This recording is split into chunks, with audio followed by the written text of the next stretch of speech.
On peut commencer du coup ce webinaire sur le sujet donc d'animer un collectif pour prévenir et gérer les tensions. On va discuter de ce sujet-là ensemble pendant 1 heure, donc jusqu'à 12h30. Il y a donc 3 intervenants de tram qui vont pouvoir apporter leur vision sur ce point-là.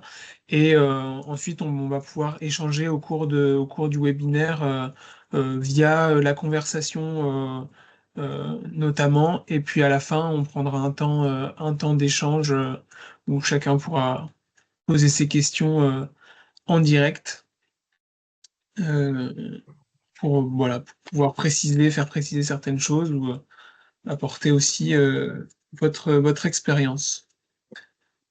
Je vous invite à couper votre micro et ou votre caméra en fonction de votre réseau, et puis pour pouvoir laisser la place aux intervenants. Euh, donc, qui sont-ils, ces intervenants? Donc, on a Alexis Claudel, qui est formateur et accompagnateur chez Tram. euh, qui travaille notamment sur la haute valeur humaine et qui fait des formations sur la théorie des organisations de Berne. Je te laisserai te présenter Ouais, ensuite. bonjour. Thierry Ponce, qui est aussi chez Tram, formateur et accompagnateur, notamment sur les questions d'accompagnement de stratégie des organisations. Et Muriel Astier, qui est formatrice et rédactrice et qui travaille sur la communication, la prévention de conflits et la communication non violente. Est-ce que chacun de vous veut prendre quelques minutes pour se présenter, peut-être, et apporter quelques précisions à cette présentation succincte? Bonjour à toutes et tous. Oui, moi j'interviens sur le terrain auprès des collectifs et aussi en coaching et aussi en formation. Et effectivement, je m'occupe spécifiquement du développement du référentiel haute valeur humaine. C'est pas le sujet principal aujourd'hui, mais on en dira un petit mot parce que ça regroupe bien enfin, la gestion des conflits fait complètement partie de ce besoin qu'on a de développer une valeur humaine un petit peu plus forte dans les fermes et dans les organisations dans lesquelles on travaille, dans les organisations qui accompagnent ces fermes-là. Voilà, et je suis basé à Lyon et à Tram depuis 2 ans, 3 ans maintenant. Et auparavant, j'étais consultant indépendant pendant 20 ans dans plein d'autres secteurs que l'agriculture, mais l'agriculture aussi. Voilà. Merci. Thierry, est-ce que Moi, tu... Thierry, ouais, moi, je suis basé à Limoges et j'interviens auprès de collectifs, un peu dans les différentes phases de vie du collectif. Ça peut être les phases d'émergence, les phases de développement, les phases de tension liées à la vie du collectif, euh, soit un nouveau projet, définir un nouveau projet ou revoir le fonctionnement, etc. On abordera un peu tout ça. Voilà pour moi, très rapidement. Merci. Muriel, est-ce que tu veux Oui, donc Muriel ajouter quelque... Astier, moi je suis basée donc à Paris. J'interviens un petit peu dans toute la France auprès des publics d'agriculteurs ou d'accompagnateurs, de conseillers, d'animateurs, essentiellement sur la question de la communication, management, formation de formateurs, mais là c'est pas notre sujet, et prévention de conflits. Merci à chacun pour cette présentation. On peut commencer à rentrer dans le vif du sujet. Et ma première question, ça sera à Alexis. Est-ce que tu peux nous expliquer un peu pour toi la différence entre tension et conflit? Euh, Oui. Peut-être tu peux arrêter le partage d'écran parce que c'est peut-être plus intéressant qu'on voit les gens parler. Alors oui, tension et conflit, pour moi, c'est pas tout à fait la même chose. Les tensions, elles sont complètement elles sont inévitables dans les entreprises, dans les structures dans lesquelles on travaille. Parce que nécessairement, les subjectivités s'affrontent. Tout le monde n'a pas la même vision des choses, tout le monde ne voit pas le monde de la même façon et tout le monde n'y réagit pas de la même façon. En psycho du travail, en psychodynamique, on aime bien dire qu'effectivement, le réel va toujours résister à celui qui travaille, parce que ça ne se passe pas tout à fait comme prévu, parce qu'il pleut alors qu'on ne voulait pas qu'il pleuve, parce que le collègue a oublié un truc, il n'aurait pas dû, parce qu'on n'a pas interprété les choses de la même façon. Et nécessairement, on va avoir...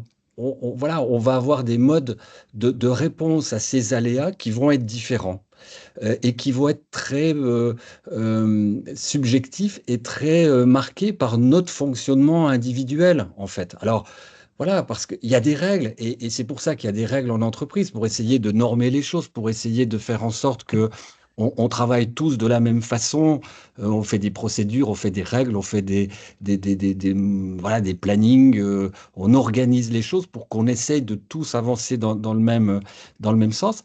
Mais nécessairement, il y a des aléas, il y a des erreurs, il y a des problèmes, il y a des pannes. Et puis, les gens ne font pas toujours comme il est prévu qu'ils fassent.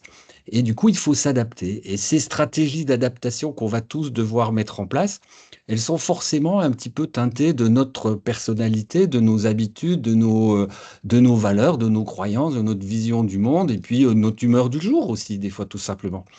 Donc voilà, donc les tensions, elles sont toujours là euh, au point que des modèles un peu émergents aujourd'hui, comme l'holacratie ou les modèles de gouvernance partagée, en ont fait leur fonds de commerce, j'ai envie de dire. Enfin, c'est des modèles qui visent à non pas évacuer les problèmes, mais à les gérer. Voilà, les tensions sont nécessaires, sont inhérentes à l'activité, et plutôt que d'essayer de les éviter, on va plutôt les accueillir comme des sources d'informations sur la vie du système, sur comment on fait le job, comment ça coince, comment il faut qu'on s'adapte, qu'on fasse autrement, que bon voilà. Et ça, c'est super intéressant. Donc, plutôt que d'éviter les tensions, il faut plutôt les utiliser, apprendre à s'en servir, apprendre à bien communiquer pour être le plus clair possible, et puis apprendre à coopérer avec nos différences. Avec nos différences et pas malgré nos différences. Voilà. Et puis les conflits, c'est quand on n'y arrive pas bien et que les tensions, elles se cristallisent en problèmes relationnels et problèmes fonctionnels. Et là, c'est quand c'est un petit peu plus grave.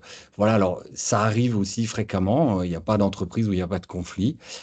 Ça se gère. Et là, c'est le sujet d'aujourd'hui. On verra avec Thierry et Muriel aussi comment on peut les gérer.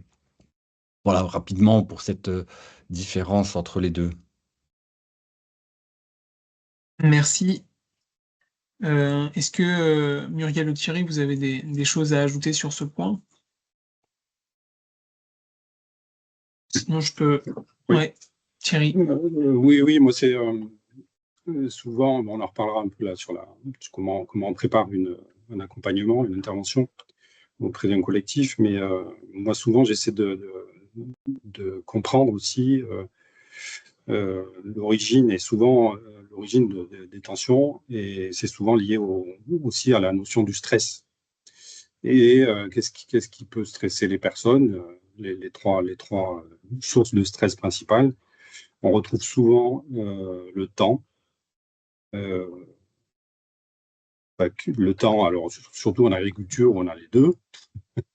Imaginons une Cuma par exemple, le temps, est-ce que le matériel est en état ou pas? Donc si je récupère un matériel pour faire mon chantier et que le matériel n'est pas en état et qu'il faut que je passe 2 heures à le remettre en état alors que c'était pas prévu, je vais stresser, du coup ça va créer une tension. Si par exemple c'est la météo, et s'il faut une organisation rapide pour profiter d'un créneau et que j'ai pas le matériel disponible, ça va créer des tensions. Donc il y a ce premier source de stress qui est souvent là en agriculture et dans les collectifs agricoles. Le choix, donc ça on y reviendra un peu. mais ça rejoint aussi le choix, faire ou pas faire, décider, etc. Et puis je pense qu'il peut y avoir aussi le regard des autres parce qu'on travaille en collectif et du coup ce qu'on fait est vu aussi par les autres. Donc ça renvoie à ces éléments générateurs de tension qui peuvent vite arriver, quoi. Ok, merci pour Mais ces précisions. Muriel, tu veux ajouter quelque chose? oui, ce que j'ajouterais, c'est que un conflit, en fait, c'est un choc. Les tensions, c'est quelque chose qui va se nouer, et il peut y avoir différentes sortes de tensions, de conflits. Ça peut être au sujet d'objectifs qui seraient pas les mêmes dans une CUMA, dans un GAEC, de valeurs qui peut-être initialement au sein de la structure du collectif étaient partagées, et puis petit à petit il y a des dissensions au niveau des valeurs, la façon de produire, etc. Et donc c'est important aussi d'arriver à nommer la nature du conflit, et parce que ça va permettre après de trouver des éléments pour la résoudre. Et merci. Du coup, ça me fait rebondir sur ce que vous avez dit sur donc ces tensions, elles viennent dire des choses du collectif, c'est ce que j'entends. Alexis, est-ce que tu peux nous donner plus d'éléments là-dessus? Sur qu'est-ce que viennent Bah, dire les tensions? oui, les tensions, elles viennent forcément dire quelque chose. Elles viennent dire que on n'avance pas tous dans la même direction. Par exemple, qu'on a effectivement, comme vient de le dire Muriel, des valeurs qui sont pas tout à fait les mêmes ou que l'on n'applique pas de la même façon. Généralement, on va être d'accord sur les valeurs, les grandes valeurs, mais par contre, comment chacun l'applique, avec quelle rigueur, avec quelle priorité aussi. Entre faire vite et faire bien, on peut des fois préférer faire bien alors que le collègue va préférer faire vite, parce que pour chacun, ça va être différent. Donc, ça va être l'occasion d'entendre ces différences-là et puis peut-être effectivement de les nommer, de les réguler, d'entendre aussi comment l'individu s'insère dans le collectif, pour prendre la dimension collective, la dimension systémique. Il y a ce que fait une personne et puis il y a ce que fait le groupe. Et du coup, on a des gens qui vont se positionner avec des, des, des positions un petit peu critiques parfois, ils vont discuter les objectifs, ils vont discuter la manière de faire le boulot, ils vont discuter les limites, les frontières. Et souvent, alors, ce qui est vachement intéressant, c'est d'entendre que, enfin, moi, je pars du principe qu'en général, tout le monde veut bien faire son travail. Simplement, le travail bien fait, bah, il n'est pas le même tout à fait pour tout le monde. Ça aussi, c'est un grand thème de la psycho du travail, parler le travail bien fait, les conflits au travail qui sont des conflits de travail parce que notre manière de voir le travail bien fait, il n'est pas tout à fait le même. On ne le gère pas de la même façon et on ne le gère pas avec les mêmes priorités. Donc, ça permet de mettre ça en dialogue et d'essayer de créer un consensus, d'essayer de créer une vision commune, d'essayer de faire des choses comme ça. Ce qui est important là-dessus, c'est que il faut éviter de considérer que c'est une personne qui fait un problème et que le problème, c'est une personne. Le problème, il est dans les positions ou les questions qu'amène la personne, les conflits qu'elle amène, c'est pas pour faire le bazar, c'est aussi pour faire avancer le schmilblick. C'est je discute les objectifs, je dis mais je suis pas d'accord, je voudrais qu'on fasse autrement. C'est des fois pour préserver un petit peu son précaré ou ses besoins personnels, mais c'est aussi des fois qu'on pense que collectivement, on gagnerait à faire autrement. On est des fois, quand on a cette position-là, on est des fois, voilà, le poil à gratter qui vient amener le groupe à s'interroger sur sa manière de faire et qui vient inviter à faire autrement. Donc c'est toujours ça. Quelle est l'intention? Qu'est-ce qui se dit? Quel est le besoin de la personne individuellement? Et qu'est-ce que ça vient remettre en question du fonctionnement du collectif? Et c'est peut-être ça qu'il faut entendre. c'est que peut-être le collectif, il a à se remettre en question, il a à intégrer la personne ou son point de vue, ou en tout cas à y répondre. Un besoin, il a d'abord besoin d'être entendu avant d'être satisfait. Et ce qui est important pour éviter les conflits, c'est qu'on entende la parole de chacun, qu'on la reconnaisse, qu'on la valorise. Après, on n'est pas obligé de suivre la demande, la préconisation, l'invitation qui est faite, mais au moins la reconnaître. Parce que sinon, on rajoute de la violence à la violence et c'est pas souhaitable. Merci. Thierry, est-ce que tu peux nous dire comment ça se traduit quand tu dois intervenir auprès d'un groupe sur ce sujet-là? Est-ce que voilà, ces tensions qui sont exprimées, c'est directement le cœur du sujet ou pas? Enfin, comment dans le concret ça se traduit lorsque tu reçois des personnes pour un accompagnement de ce type? Alors, il y a un peu deux cas de figure. Il y a un cas de figure où effectivement le collectif ou la personne qui accompagne le collectif a identifié que il y avait des dysfonctionnements, des fortes tensions, et donc il y a une demande assez directe pour dire est-ce que vous pouvez nous accompagner est-ce que vous pouvez accompagner le collectif pour réguler ces tensions. Et donc il y a toujours de toute façon une phase d'analyse de vraiment cette demande. Parce que des fois, c'est pas très clair. Il y a beaucoup de choses qui interfèrent. C'est parfois, on utilise l'image souvent de fils qui sont emmêlés, et la phase d'analyse de la demande, on va tirer les fils et on va faire une pelote de laine qui va être beaucoup plus abordable. Mais dans la phase d'analyse de la demande, bien sûr qu'on part toujours du contexte, on essaie de comprendre quel est le contexte, où sont les problèmes qui ont déjà été identifiés ou ceux qu'on pourrait identifier en discutant. C'est quoi la fréquence, c'est quoi l'intensité, c'est quoi le caractère urgent ou pas urgent. On essaie de comprendre aussi pourquoi il y a une demande qui arrive maintenant. Pourquoi maintenant? On questionne aussi sur ce qui a déjà été fait, ce qui a déjà été tenté pour résoudre le problème. Moi, ce que j'aime bien aussi, c'est demander aux gens, commencer à demander aux gens à se projeter sur vous aimeriez obtenir quoi après un accompagnement, après un moment de régulation des tensions. Donc, c'est quoi votre objectif? Qu'est-ce que vous voulez vraiment réussir, quoi? Ça commence aussi à positionner les gens on va réussir quelque chose plutôt que on a des problèmes. Et aussi essayer d'identifier comment on saura qu'on a atteint l'objectif, que vous avez réussi à surmonter ces phases de tension-là. Donc ça, on retrouve ça dans toutes les phases d'analyse de la demande, hein, bien sûr, mais je trouve d'autant plus important de le faire quand on sent qu'il y a des tensions fortes au sein du collectif. Après, il y a la phase de cadrage aussi avant d'intervenir qui est importante. C'est-à-dire qu'on clarifie qui va être mobilisé, qui va être concerné par cet accompagnement-là.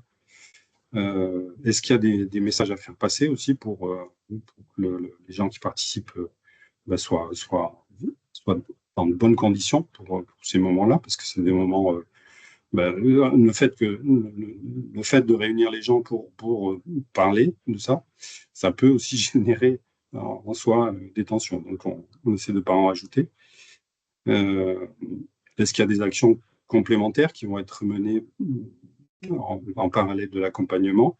Est-ce qu'il y a des contraintes? À quel moment les gens sont dispo, etc. Toujours pareil pour que les gens soient très dispo pour aborder ces sujets-là.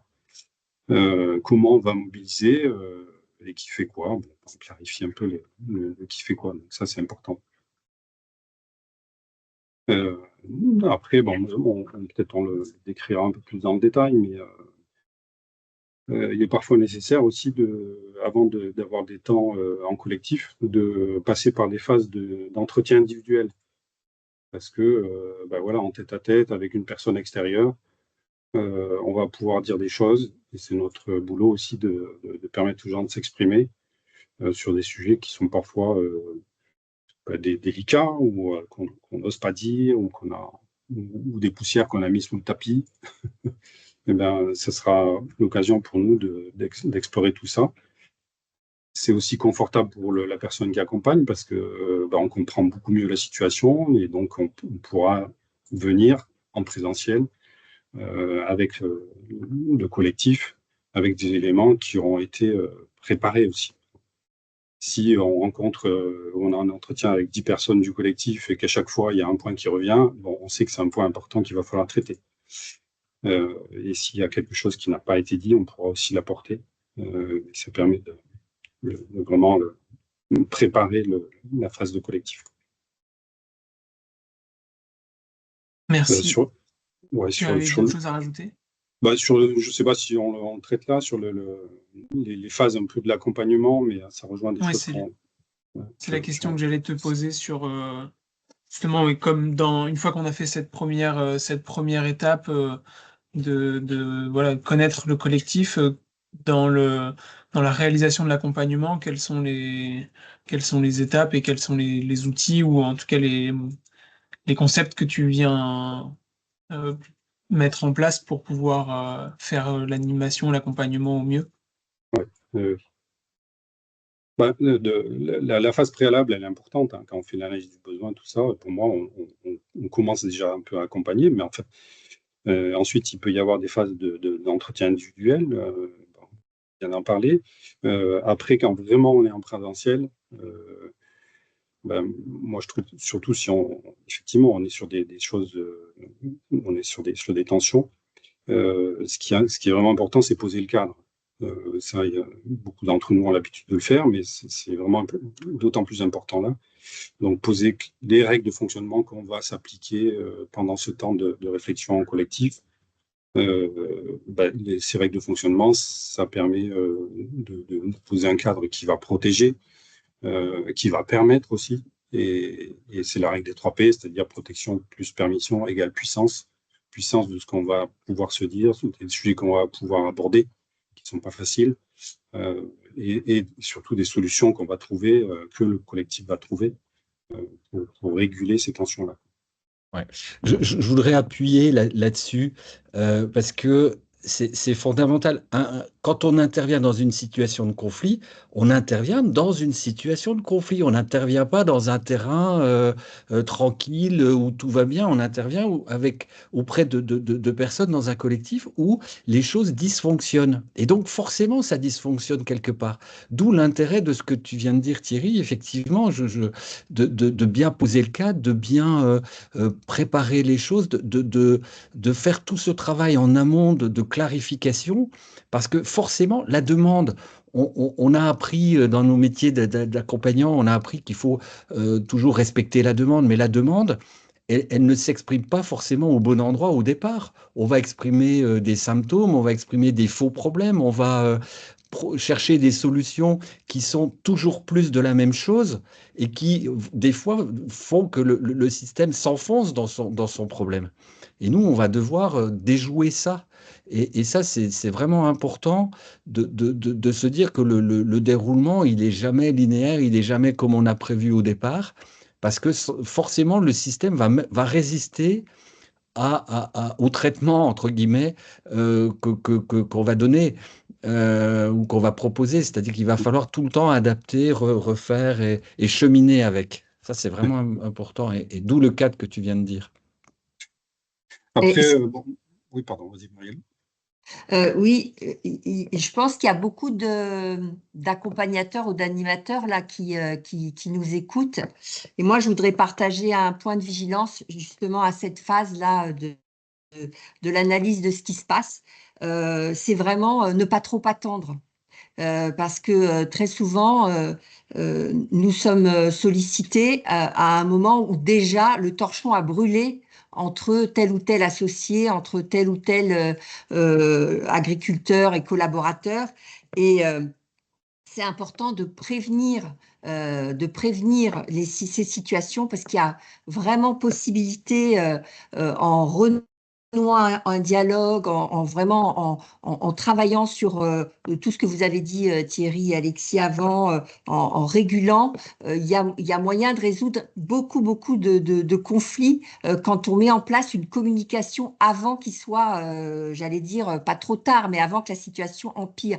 Et je pense que les accompagnateurs, les animateurs, les conseillers, ils ont un peu ce rôle de sentinelle, entre guillemets, c'est-à-dire que euh, ils peuvent se dire, OK, là, il y a des tensions, bah, c'est peut-être maintenant qu'il faut proposer quelque chose, un accompagnement, une formation, et peut-être pas se dire, et je l'ai beaucoup entendu, ça va s'arranger. Oh, ça va s'arranger. Ouais, les deux là, ça va pas, mais oh, ça va le faire, ça va s'arranger. Et ben, d'expérience, ça s'arrange rarement, quoi, hein. Soit ça peut se terminer par un départ d'associés, soit la situation peut empirer et l'ambiance se dégrader, etc. Donc, prévenir, ne pas trop attendre, tirer, enfin voilà, tirer non pas la sonnette d'alarme, mais mettre en place des accompagnements ou proposer des formations pour éviter que ça s'aggrave. Je voulais insister là-dessus. Merci Oui, Muriel, Alexis et Thierry. Thierry, tu veux continuer sur ouais, peut-être où vraiment où on est en situation, hein, on a le collectif en face, etc. Euh, on, on- Si on a repéré effectivement les tensions, etc., par l'analyse du besoin, par les entretiens qu'on a pu avoir, etc. Moi, je fais très attention aussi à prendre un moment où euh, on va, on appelle ça des brise-glaces, mais c'est quand même, ça peut être un moment où on va dédramatiser aussi et se dire, on est entre personnes responsables, adultes, on va réfléchir ensemble, on va aborder des sujets difficiles, mais on se respecte. Bon, ça renvoie aux règles de fonctionnement aussi, bien sûr, mais et dédramatiser et surtout poser le collectif dans un état d'esprit où on va euh, réfléchir ensemble et on va avoir les ressources au sein du collectif pour trouver des solutions à des problèmes qu'on a, mais dans une position où on va être plus dans comment faire pour améliorer tel ou tel point qui dysfonctionne et qui crée des tensions, etc., plutôt que de chercher à qui la faute. Parce que on a souvent des situations où il y a un problème et donc du coup on cherche à qui la faute. C'est un tel qui n'a pas fait son job, il n'a pas rendu le matériel en état, ou il n'a pas assuré sa permanence au magasin. Il était en retard quand il fallait ouvrir le magasin, ou bien voilà, il y a quelque chose qui a déconné. Et donc, si on passe son temps à chercher à qui la faute, on va générer des tensions très négatives. Alors que si on passe à dire, bah oui, c'est arrivé, ok, on fait le constat, on identifie bien ce qui s'est passé et on passe à une façon de faire qui est de comment faire pour éviter que ça se reproduise et qu'on puisse améliorer notre dispositif, quoi. C'est vraiment changer l'état d'esprit et ça, au départ, faut aussi poser là-dessus. Et après, bah, dans les situations d'accompagnement, soit on a un problème qui est bien identifié, bah, on commence à le travailler, etc. Et puis, voilà. Souvent, c'est quand même aussi, il y a plusieurs sources possibles, c'est diffus, etc. Donc, il y a un premier travail à faire sur identifier vraiment ces causes-là, etc. Et aussi identifier les différences de représentation qu'on peut avoir. Alexis en a parlé. Bah, sur un même fait, on peut avoir des regards complètement différents. Par exemple, je sais pas, moi, je prends un truc très concret. Est-ce qu'au sein de la coopérative, tout le monde connaît bien le règlement intérieur? Bah, il y a un responsable qui, lui, l'a écrit, a eu l'impression de l'avoir diffusé, etc. Il va dire, bah oui, oui, c'est super bien connu. Et puis un nouveau qui arrive, qui dit, bah non, moi, on ne me l'a jamais présenté, etc. Donc, sur un point très précis, très factuel, on peut avoir des représentations très différentes. Et pour ça, on utilise, nous, enfin moi, de temps en temps, j'aime bien utiliser cet outil-là, qui est un autodiagnostic du fonctionnement du collectif. On a aussi, si on est vraiment sur l'aspect relationnel, un autodiagnostic des relations humaines là, au sein du collectif. Et puis, il y a la haute valeur humaine qu'a développé Alexis aussi, qui permet d'aborder assez simplement et de façon apaisée, détendue, le fait que sur un même point, on peut avoir des visions totalement différentes au sein du collectif. Donc, il y a de la désynchronisation. On ne voit pas les choses de la même façon, on ne les vit pas de la même façon. Et ben, il va falloir travailler, déjà constater cet aspect où on n'est pas sur la même longueur d'onde, et après discuter, de dire finalement la bonne posture pour qu'on fonctionne bien ensemble, ça va être quoi, hein, on a besoin de chacun de quoi pour se resynchroniser. Ouais. Et là-dessus, c'est pareil, je voudrais intervenir pour compléter, pour ajouter une dimension, parce qu'il y a tout ça. Et par exemple, la connaissance du règlement, oui, je connais le règlement, mais comment je l'applique? Ou comment je me trouve des fois ambivalent sur l'application du règlement, parce que à la fois je voudrais bien faire, parce que c'est important de bien faire, et en même temps je suis pressé.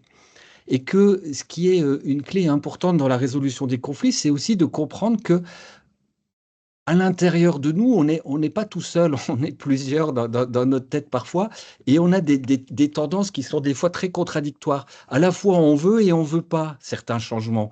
On veut y aller, mais en même temps, on a peur.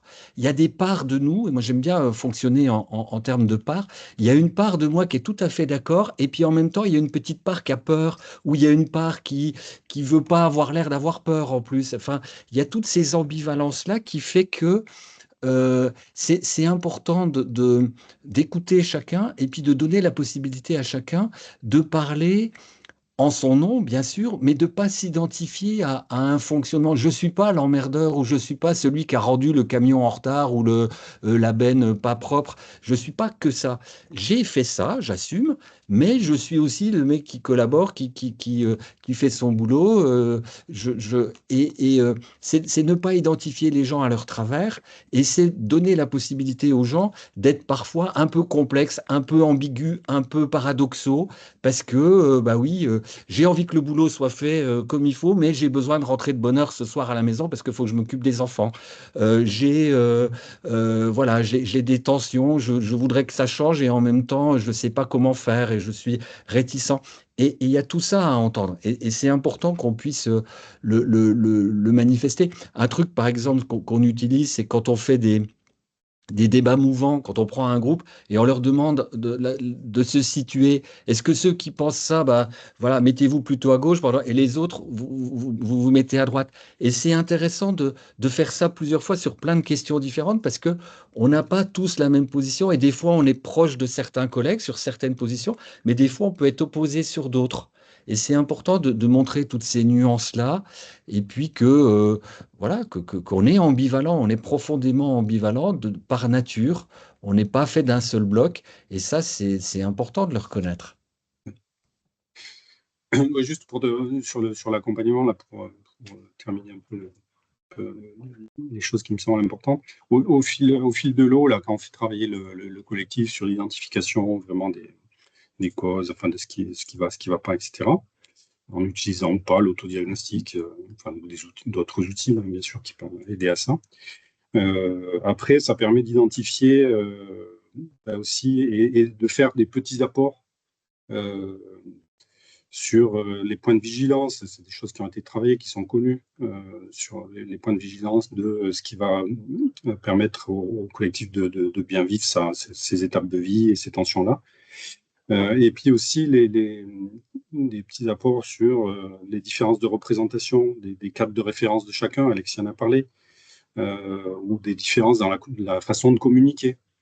Des fois, ça peut être tout bête, mais quelqu'un, c'est parce qu'il a posé un post-it sur le tableau du collectif, il dit c'est bon, j'ai communiqué. Et peut-être qu'il y en a un que les post-it, il les lit même pas. Donc, s'il n'a pas un échange interpersonnel direct avec l'information, ne va pas passer. Donc ça, c'est aussi la prise de conscience de ces différences-là.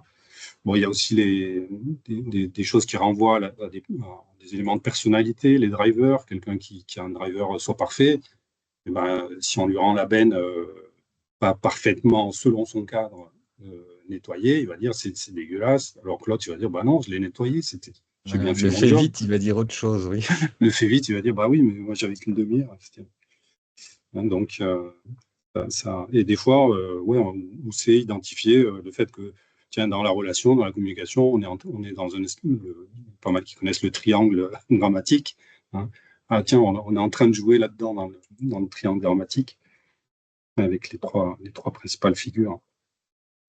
Donc ça, c'est des éléments importants à repérer et à renvoyer au groupe, en disant, tiens, moi, j'ai l'impression qu'il se passe ça.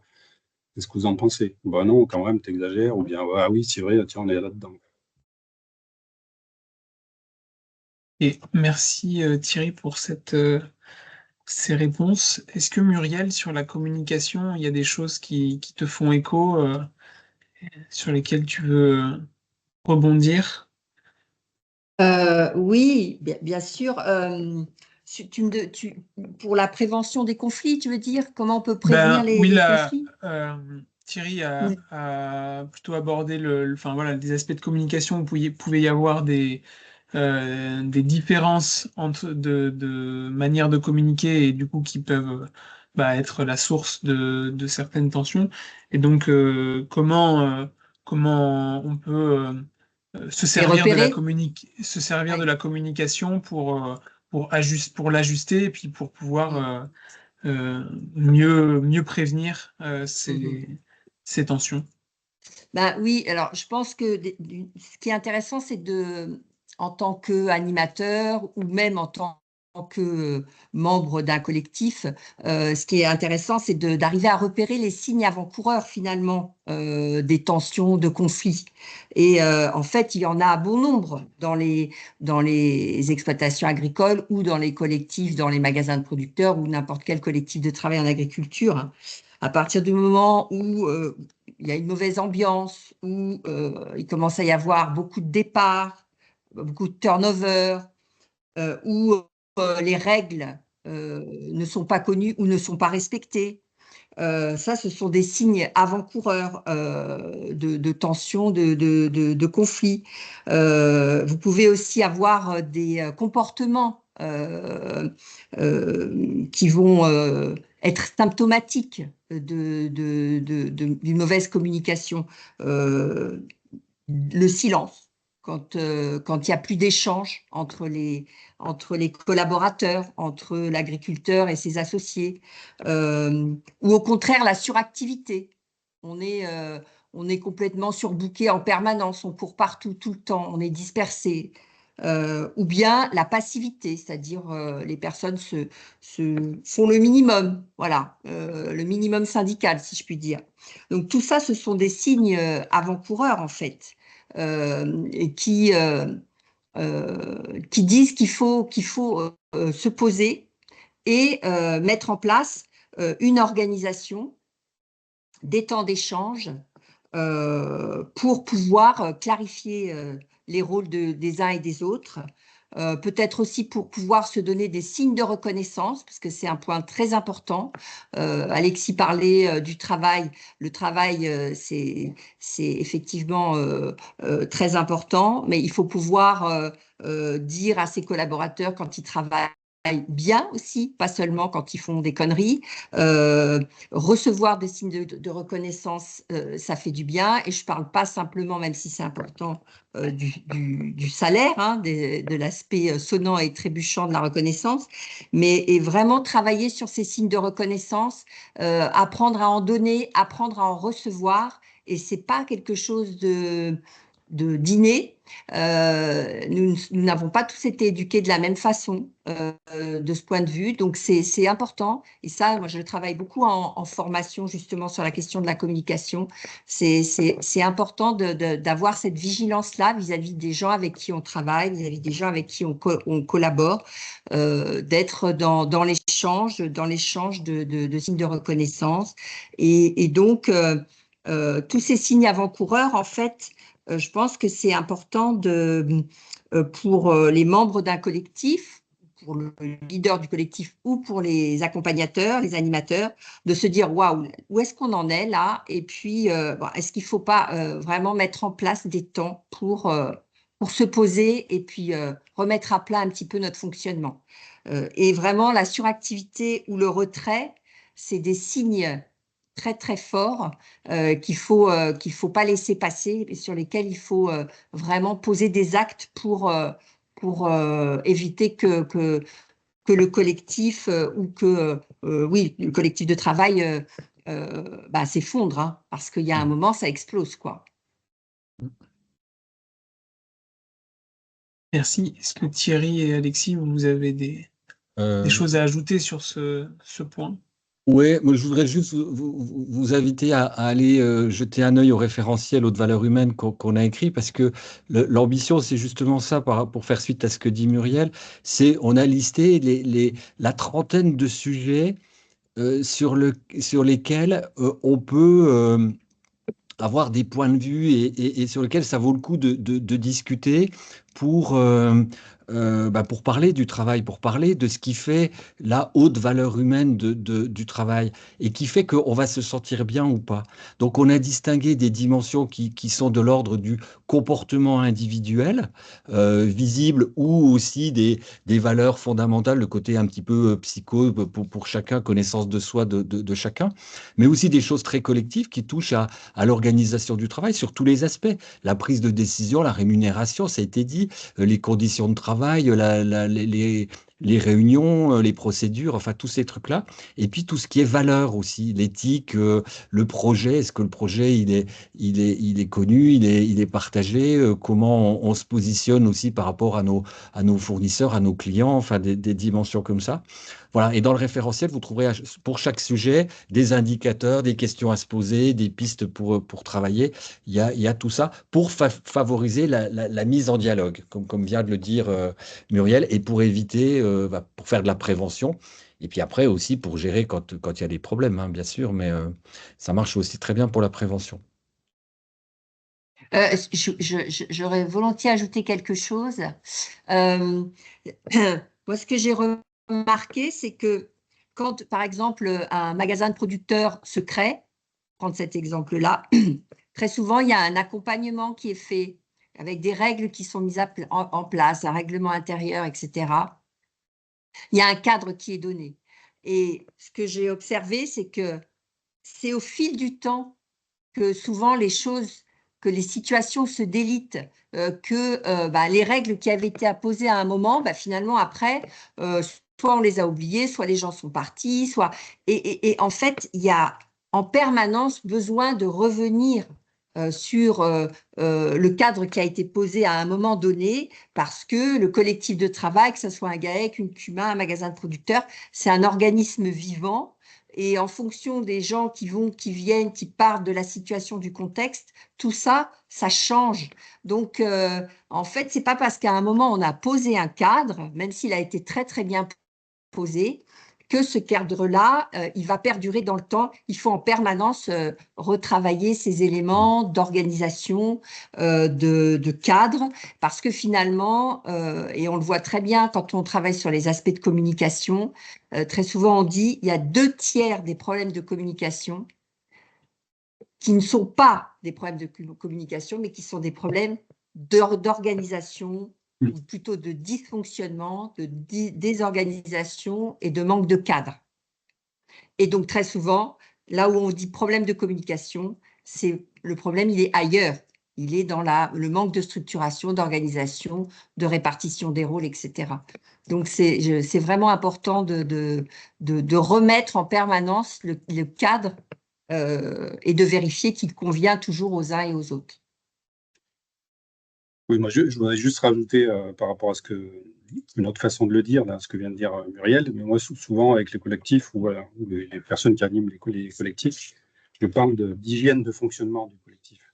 Oui. Comme on fait une révision sur une voiture ou sur un tracteur ou sur une moissonneuse batteuse, etc., le fonctionnement du collectif, il y a besoin d'y revenir parce que, Muriel l'a très bien dit, au fil de l'eau, parce qu'il y a eu un départ, parce que quelqu'un qui est en retrait parce qu'il ne peut plus s'investir comme il s'était investi à un moment donné dans le fonctionnement du collectif, ou parce que le collectif a un nouveau projet qui peut créer des tensions, parce qu'on n'est pas tous égaux aussi dans l'acceptation du risque, parce que souvent, qui dit projet, dit investissement, dit risque. Tout ça génère, et ça génère d'autres tensions, quoi. Et donc, il y a besoin de se resynchroniser. Un temps d'hygiène de fonctionnement, c'est toujours très intéressant, hein. Donc, il faut prendre le temps de le faire, quoi. Donc si je comprends bien, voilà, entretenir cette hygiène, de groupe, ça permet de favoriser un climat de coopération sur le long terme. Et comment, là je pose la question à vous trois, comment on fait pour l'entretenir? Quelles sont les solutions pour pouvoir entretenir cette hygiène de groupe sur le long terme? Est-ce que euh, Euh, bah, Moi, je pense on dit, enfin, pardon, on dit dans certains collectifs, dans les fermes collectives ou dans des structures comme ça se dit beaucoup que l'humain, la gestion du collectif, c'est un atelier comme un autre sur la ferme. Voilà, il y a celui qui s'occupe des animaux, il y a celui qui s'occupe des champs, il y a celui qui fait les fromages, et il y a aussi besoin de s'occuper du collectif. Alors c'est particulièrement vrai dans les structures nouvelles où il y a c'est-à-dire que la complexité des relations, elle ne se règle pas avec des pratiques habituelles traditionnelles, comme quand on est dans un GAEC en couple ou avec des enfants, où ça se joue avec des règles familiales qui sont propres et où ça dysfonctionne aussi, hein, faut pas se leurrer. Dans, dans les collectifs autres, on n'a pas ces règles-là, donc il faut inventer d'autres règles, et c'est super important d'avoir, enfin, de prendre soin de ça. Et il faut vraiment en faire quelque chose, et il faut vraiment en faire une priorité. Ça, comme a dit Muriel, ça se règle pas tout seul. Ça ne se, il faut vraiment soigner ça et parler beaucoup. Alors sans tomber dans la réunionnite évidemment, voilà. Et puis se faire accompagner par un tiers quand on sent que c'est un peu tendu. Et voilà, il y a plein de gens qui peuvent intervenir après. il y a des, il y a des choses aussi qui relèvent de. On revient sur ce que disait Muriel, sur l'organisation souvent. Mais, des fois, moi j'ai vu des collectifs qui en fait s'apercevaient que peut-être c'était aussi redéfinir le rôle des leaders. Et par leader, c'est pas forcément que le président hein, mais il y a un leader qui va être un leader attentif à ce qui se passe dans le collectif, donc qui va peut-être avoir cette sensibilité de dire tiens, là je sens qu'il y a une tension entre les deux, là, il faut qu'on en parle, etc. Il peut y avoir un leader sur l'organisation, sur l'anticipation, un leader sur les projets, etc. Mais le rôle des leaders, c'est souvent, est-ce qu'ils arrivent à poser le débat? Donc derrière, ça veut dire aussi des façons de faire, donc qui relèvent parfois de l'animation ou comment on va modérer ça au sein de notre groupe. C'est parfois nécessaire de recadrer ou d'accompagner quelqu'un. Ça concerne aussi la façon dont on va préparer les décisions et la façon dont on va décider. Et puis, comment on apprend à gérer les émotions que ça génère, tout ça, hein, parce qu'on va avoir quelqu'un en colère ou bien abattu, etc., ce que disait Myriel. Donc tout ça, ça existe, bien sûr, mais ça peut s'améliorer. Il y a aussi des collectifs où ils s'aperçoivent qu'ils avaient prévu des espaces de dialogue, mais qu'ils ne les font pas vivre. Ouais. Moi, j'ai en souvenir une CUMA disait ils ont reprécisé après ça, dire oui, nos temps de réunion, ils sont importants, il faut qu'on les maintienne. C'est au moins 9 réunions par an pour notre CUMA. On évite les périodes où on est tous charrettes, bien sûr, mais ceux-là, et puis comment on les anime, comment on les structure, comment on rencontre, parce qu'il y a des gens qui ne participent pas à ces réunions, donc comment on diffuse l'information. Donc tout ça, c'est important de les avoir, parce que c'est des endroits où on pose des valises, c'est-à-dire une préoccupation qu'on a, où on se dit les choses, où on réfléchit ensemble et où on décide ensemble. Donc ils sont vraiment importants, quoi, ces temps-là. Ouais. Et chacun a la responsabilité de faire son boulot, d'apprendre à communiquer, à coopérer, à se connaître. Moi, je crois qu'il n'y a pas de coopération durable si on n'a pas fait un minimum aussi de travail sur soi, un peu d'introspection, enfin d'aller regarder un peu. Il faut se mettre en paix intérieurement à minima pour pouvoir être en paix à l'extérieur aussi. Et voilà, il y a à regarder ça. Il y a le collectif, bien sûr. Comme ça vient d'être dit, mais il y a aussi des choses perso, comme apprendre à animer une réunion, même si c'est pas nous le patron, on peut animer des réunions réunion quand même. Voilà, et apprendre à se dire les choses, ça s'apprend aussi. Voilà, apprendre à être autonome, apprendre à prendre ses responsabilités et pas attendre des autres qui le fassent à notre place. C'est plein d'engagements que chacun peut prendre à son niveau, qu'on peut encourager dans nos accompagnements aussi. Et du coup, dans nos formations, je pense que là aussi, quand je trouve que les formations justement sur la communication, comment finalement mettre en place une communication entre des individus et dans un collectif de travail pour prévenir les conflits, ça permet de travailler sur soi en tant que conseiller, ou bien en tant que responsable, élu, sur cette question de la communication. Et puis, ça permet de mieux échanger avec les autres, de mieux comprendre le point de vue des autres, de mieux travailler avec eux, et aussi peut-être d'avoir une vigilance pour être bienveillant aussi dans la posture qu'on va avoir dans son collectif par rapport aux personnes qui sont dans le collectif, qu'on a soit accompagnées, soit à piloter. Et donc, dans les formations à la communication, à la prévention de conflits, on aborde aussi la question de la communication non violente, et donc avec les outils et les techniques de la communication non violente qui, finalement, proposent de clarifier son intention quand on communique avec telle ou telle personne dans un collectif de travail, ou de faire attention à sa posture et à son langage. Et donc, le créateur de la communication non violente, qui s'appelle Marshall Rosenberg, il dit qu'il faut adopter un langage girafe, c'est-à-dire prendre de la hauteur, de la bienveillance par rapport à ce qui se passe, et éviter le langage chacal qu'on a tendance quelquefois à voir un petit peu rapidement, à dégainer un petit peu rapidement. Et donc, ce que dit Marshall Rosenberg, c'est que les mots doivent être des fenêtres sur la communication et pas des murs qu'on se prend parce qu'ils vont être humiliants, blessants, rabaissants, etc. Donc, c'est intéressant d'aborder cette question de la communication non violente comme outil que j'apprends à gérer pour dérouler finalement une méthode qui va me permettre de mieux échanger et communiquer avec mes collègues. Hein, donc, bon, il y a beaucoup d'autres méthodes. La communication non violente, elle travaille beaucoup, elle axe beaucoup le travail et les exercices sur le langage verbal et sur la posture. Bon, il y a d'autres façons de travailler la communication, mais c'est intéressant d'en connaître les étapes et puis de s'exercer à la mettre en pratique pour soi et avec les autres.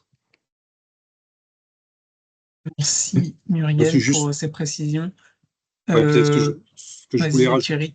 Ouais, ce que je voulais rajouter, c'était finalement, quand on est animateur un peu au quotidien de relation avec un collectif, sur quoi on peut agir pour prévenir ça et puis les réguler, parce que je crois que c'est Alexis qui a dit, les tensions, ça fait partie de la vie. Hein, donc, les tensions positives, négatives, il y en a tout le temps. Donc, heureusement, sinon, s'il n'y a plus de tension, c'est quand même, on est un peu mort.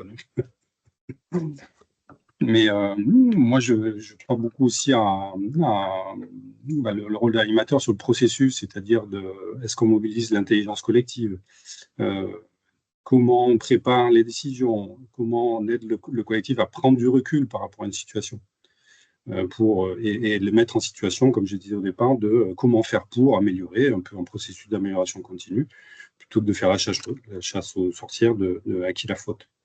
Et pour ça, il y a des méthodes qu'on connaisse, les 6 chapeaux de Bono, les étapes de la prise de décision, etc. Bon, on pourrait en citer plein. Mais dans tous les cas, c'est des exercices le jeu des enveloppes. Moi, j'ai fait ça avec une Kuma il n'y a pas très longtemps, jeu des enveloppes sur 4 comment faire pour. Et puis ça a produit plein de trucs. On pourrait vous montrer une diapo là-dessus, mais mais qui relevait de la gouvernance, de l'organisation, de la communication, enfin, en fait, tous les aspects très importants du fonctionnement du collectif. Et tout ça, c'est des valeurs sûres hein, qui marchent et qu'on peut mesurer parce que les gens reviennent en réunion avec plaisir. Et après, il y a aussi l'aspect dont on a peut-être un peu moins parlé, mais qui est sous-jacent, c'est l'interconnaissance entre les personnes. Parce qu'on peut se connaître dans un cadre professionnel et finalement, on ne se connaît pas plus que ça. On se connaît quand on a échangé les remarques, mais si on ne prend pas le temps de discuter, et du coup, dès qu'il y a une tension, ça va devenir plus difficile. Alors que si on se connaît, si on sait qu'on a affaire ensemble, on a affaire ensemble pendant longtemps, on va aussi altérer ces points de vue. Et ça régule un peu l'ego qu'on a chacun. Et l'ego, des fois, l'ergo n'est pas très loin, mais l'aspect altération, c'est tiens, si j'étais tout seul, je n'aurais pas fait exactement comme ça. Et je prends en compte l'avis de l'autre et puis finalement, j'émousse un petit peu mon angle. Et puis, c'est pas si grave, en fait, après tout. C'est pas dramatique. Merci à vous trois pour cette présentation. Est-ce qu'il y a des questions? Est-ce qu'il y a des questions dans l'Assemblée? Il nous reste 1 minute pour les quelques déborder, questions. peut-être un petit peu. Mais on peut prendre les quelques questions s'il y en a qui souhaitent prendre la parole. N'hésitez pas.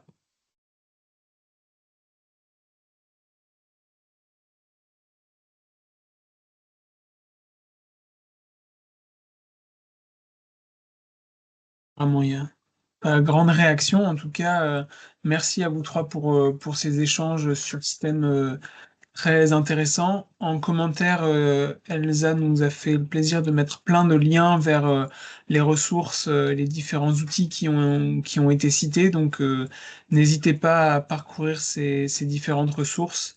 Le webinaire a été enregistré, sera disponible en replay sur la chaîne YouTube de l'association Tram et sera diffusé dans la newsletter également sur l'iTram. Donc, vous pourrez revoir les passages qui vous ont intrigué et peut-être noter les outils. Et puis, voilà, il y a plusieurs formations et accompagnements que propose Tram sur cette thématique. Donc, n'hésitez pas, si vous êtes intéressé, à revenir vers nous pour avoir plus d'informations et pour participer à ces différentes propositions que fait Tram sur le sujet de la communication et de la prévention et de la gestion des conflits. Merci beaucoup à chacun et puis au prochain webinaire. Eh oui, merci, à bientôt. Merci beaucoup. Merci Alexis, Aristide et Alexis, Thierry et tout le monde, et Elsa.